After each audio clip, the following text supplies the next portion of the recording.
Hey, this is Bennett and you're watching Melodification. This week we're doing Sin City, which is one of my favorite waltzes. It's in the key of B flat, so you'll want to put your capo on the 3rd fret and spike your 5th string up to the 8th fret. This version is based on J.D. Crowe's arrangement of this song, and in this video I'm doing J.D. Crowe's break at the beginning. So he kicks off the song over a 1-5-1 chord progression, and so I play that briefly for you so you can learn that if you want to kick off the song. Then I play my melodified arrangement of Sin City, which includes the entire break melody. I hope you enjoy it. The tab is available if you sign up for my mailing list. The link is below this video. If you're new, please subscribe.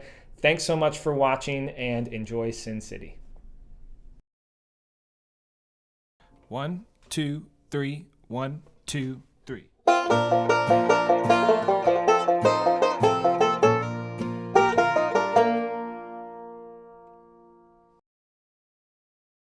One, 2, 3, 2, 2, 3.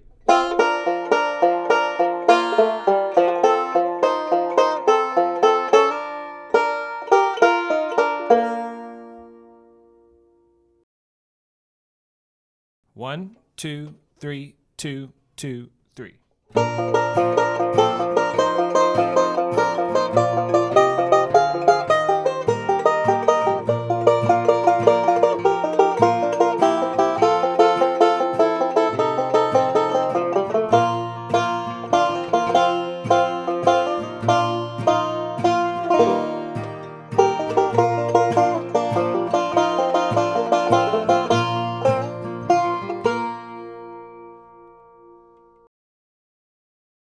One, 2, 3, 1, 2, 3.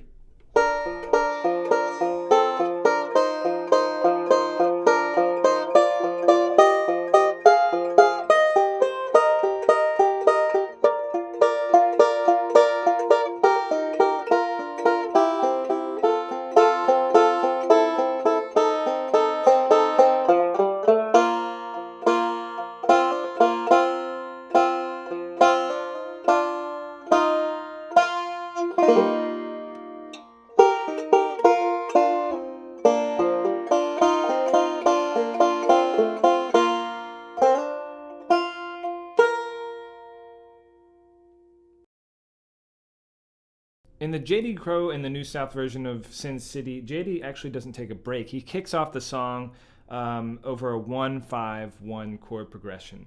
And so that's what I'm starting this melodification video out with, is just an example of what he does over that chord progression. And then later on in the video, and then I play my version of the melody of Sin City if I was to take a break on the song, which I've done several times at jam session, and this is a popular jam song, at least in New York. So I've taken solos over the whole chorus. And it's a really, really cool melody, beautiful singing. So I wanted to try and imitate that a little bit with the banjo part, but also kind of take from JD's initial kickoff. So he's doing, it's all 6 positions. So 6 positions meaning using the 3rd string and the 1st string to create that 6th interval. And then he does that bass walk down with his thumb, which is really cool. So the melody is da ba ba ba, and then he goes back into the 6 positions except over the 5 chord. And he goes from this 5 chord shape up. It's the same exact shape, but he's doing a 5-7 right here. So if you're thinking about it in the key of G, it would be D to D7th out of the bar chord shape. But since we're in the key of B flat, it's an F chord. Bar chord shape, but you're flatting the root 2 to make it a 7th. 2 half steps to make it a 7th chord, which would be that chord in its entirety, but you only have to play that, and you're using that bass note as kind of a drone, or that F note as kind of a drone.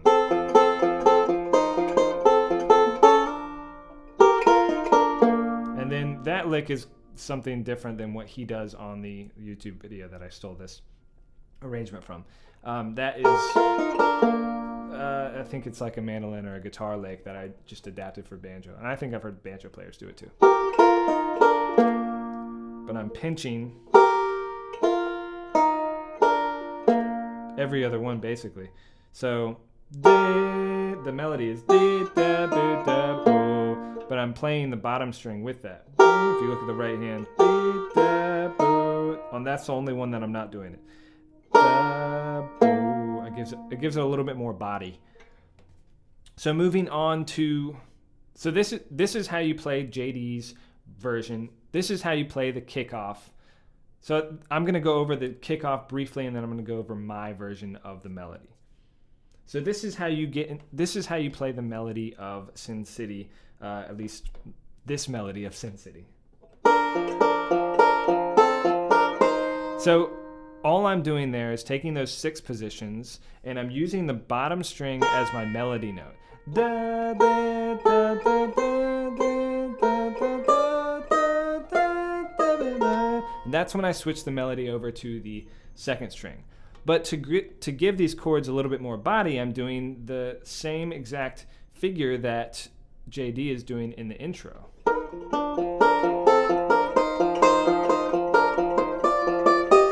And I'm just moving that chord.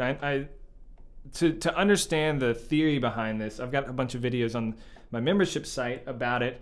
But basically, I know where all of these chord shapes are.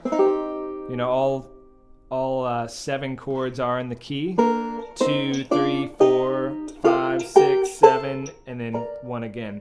And I'm basically using those as my guide for where I should put my fingers. And it gets a little different, like when I'm moving up here. Like that is actually a B flat 7th chord. So I'm not putting the natural 7 in there, because if you play it like this, it sounds a little off. At least to my ear, it sounds a little off. So I'm putting that 7th in there, create that tension to move to the 4 chord, because I know the 4 chord is coming up. So I'm making that a 1-7. And that's where it lands, is on that 4 chord. And it's all out of the diatonic chord shapes except for that one. Yeah, so, and I'm bouncing back and forth between those 6 position chords and then the 4th string. Where I switch over to different type of right hand comping is when I move to the C chord. So I'm going da ba da da ba da da ba da da ba da. And that's just a way to get the melody in there. So that 3rd string note is like kind of a ghost note. Because the way I'm hearing the melody is, I'm just imitating what the singer is singing, or the lead vocalist. And it's hard to hear the lead vocalist kind of because JD's singing the baritone below him and Skaggs is singing the tenor right above Tony. So it's kind of hard to pick out the lead. It's easier to pick out the tenor. So I'm trying to play the lead as best as I can. And then that's where I switch to. And then I follow that motif down to the 1 chord. And then I do some passing chord stuff. And this is all based on the melody.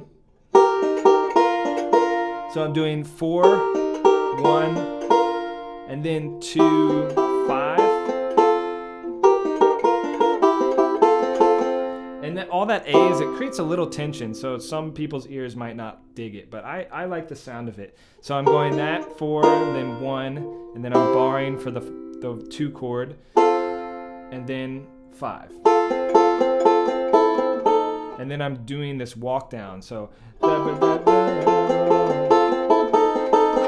making this 5 chord a 5-7 chord. So 5 major 7, and then 5 dominant 7. That 5 major 7 is just a passing chord. So really all I'm focusing on is making this inner voice move. And that is the up the neck version of Sin City. The down the neck version is a little bit different. I wanted to vary it from the up the neck version by making it more sparse. So there's not that ongoing right hand pattern that's so present in the up the neck version. And I start out with, And what I'm doing here is I'm trying to make more articulations with my left hand. So instead of plucking all these notes like that, or it would be hard to do that anyways, or hard to get in time. I'm doing a hammer-on, pull off again. Yeah, so, and that just creates like kind of a more soulful, well, not very banjoistic vibe. So that's kind of what I was going for. And then same thing there. It's like a hammer-on, slide, and then back to the melody. You want to make sure that you're hammering on pretty hard so you can hear the second melody. You can still let that ring. It's going to sound like a grace note, but I think it sounds pretty cool. And then back to that melody note. And then a backwards brush. And then I let that chord ring and I do some more passing chord stuff. And that's just sliding back from this in the G position. You have your second and third strings down. And you're sliding back. And that's just kind of a filler thing I'm doing. And then I'm taking some stuff from Ricky Skaggs' solo in the song. He does something like that on mandolin, so I wanted to throw that in there at the end. That's Sin City. I hope it gives you some different ideas on how to play in 3/4 time. The tab is available if you sign up for my mailing list. The link is below this video. Subscribe if you're new, and I'll see you next week for a new video.